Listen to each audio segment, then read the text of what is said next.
Крај на 20-тиот и почеток на 21-виот век. Малото тектонско езеро на југоистокот од Македонија се соочува со еколошка катастрофа поради драматичниот пад на нивото на водата. Тогашната влада прогласи елементарна непогода и почна операција за спас. По спроведените студии и хидрогеолошки истражувања, донесена е одлука за доведување дополнителни количини вода од бунари во Ѓаватско поле.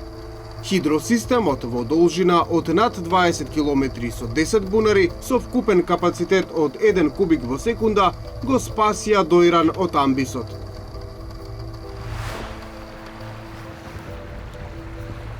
Дваесет години подоцна, таква судбина и се заканува на Преспа. Она низ што минуваше Дојран пред 2 децении, сега го искусува Преспа. Нивото на водата во езерото лани го достигна својот минимум. Но овде проблемот е многу покомплексен. Големото и малото езеро, поврзаноста со Охридско, создаваат еден сложен систем што го делат 3 држави. Па затоа и некакво решение, по примерот на Дојран, се чини невозможно. Данчо Узунов повеќе од 20 години се занимава со изработка и менаџирање на инженерски и инфраструктурни проекти за животната средина. Дел е од експертската група, што ја формираше ресорното министерство. Во моментов, било какво избрзано, неинформирано донесување одлуки за некакво си големо, крупно техничко решение, уствари представуваат голем ризик да се направи уште поголем проблем, може би и низводно во Охридското езеро.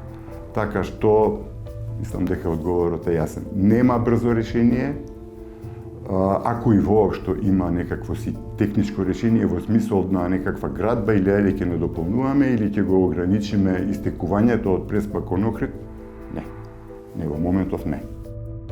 Професорот Милорад Јовановски од Градежниот факултет во Скопје вели дека процесите во Преспа може да се контролираат, но потребно е добро управување со сливот на езерото, менаџирање со отпадот и загадувањето, како и рационално користење на водата за наводнување.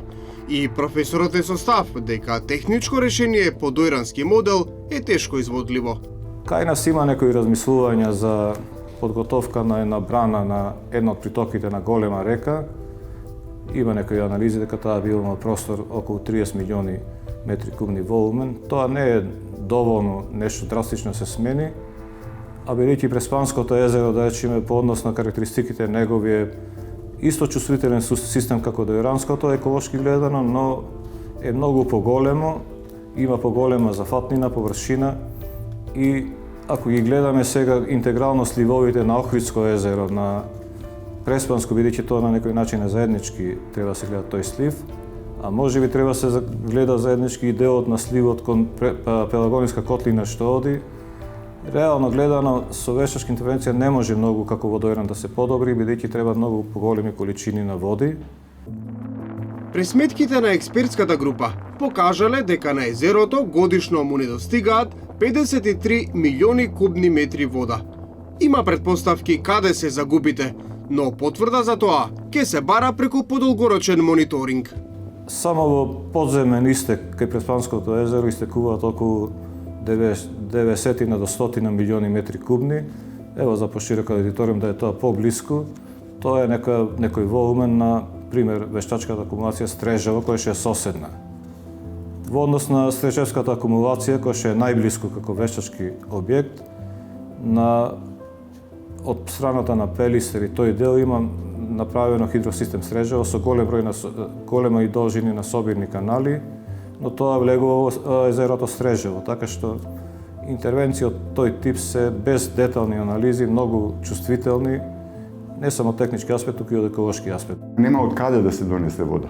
Прво нема од каде, не можете да го најдете тоа количина вода. Збориме за стотици милиони кубни метри вода кои треба да се донесат или да се, ако се намали испуштањето во Охрид, за одреден период да останат во Преспа. Ама никој не знае што со тоа понатаму ќе се случи, дали можеби нема да направиме поголем проблем.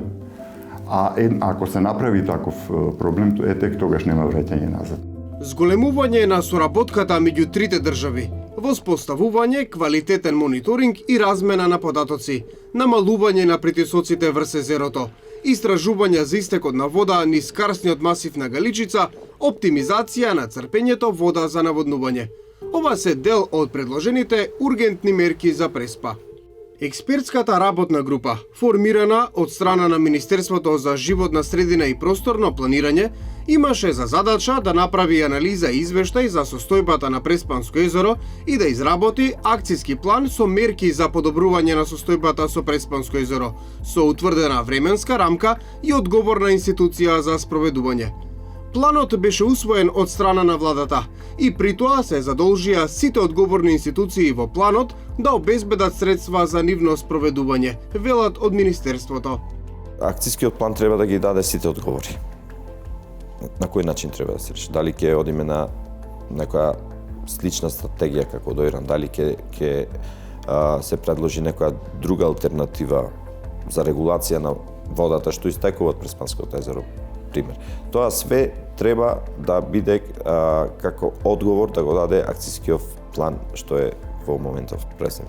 Меѓутоа, повторно ќе нагласам, проблемот е комплексен, меѓутоа ние како општина и како највеќе засегнати околу Преспанското езеро, секако дека ќе иницираме дополнително и голем број други активности кои директно или индиректно ќе влијаат околу нивото на водите на Преспанското езеро. Главен виновник за ова што му се случува на Преспанско езеро е човекот. Најголемото влијание е преку климатските промени, поради кои од една страна се зголемува испарувањето на водата, а од друга страна се намалува дотокот на вода. Ако на ова се додаде и нерационалното и неодговорно користење на ресурсите, тогаш се добива комплетната слика. Професорката од Градежниот факултет Виолета Гешовска за дома како антропогени зафати кои влијаат на ваквата ситуација ги наведува.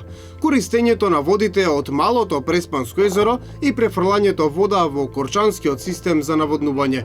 Пумпите кај Асамати и Сирхан, системот за наводнување во сливот на малото езеро, подигнувањето преграда на спојот меѓу малото и големото езеро, поставувањето затворачи кои го плават крај брежјето на Мала Преспа и неповратно истекуваат кон Албанија. Проценките се дека досега се избушени околу 8 до 10.000 бунари со кои се наводнува површина од најмалку 3.000 хектари. За 10 години имаме околу 1500 хектари површина дополнителна овошни насади.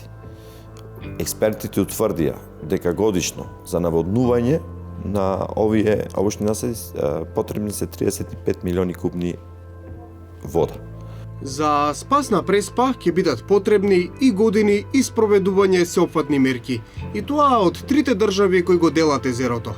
Техничко решение кое ќе овозможи брзо надминување на состојбата и на некој начин ќе ни ја оттргне вината за досегашното несовесно постапување не е на повидок.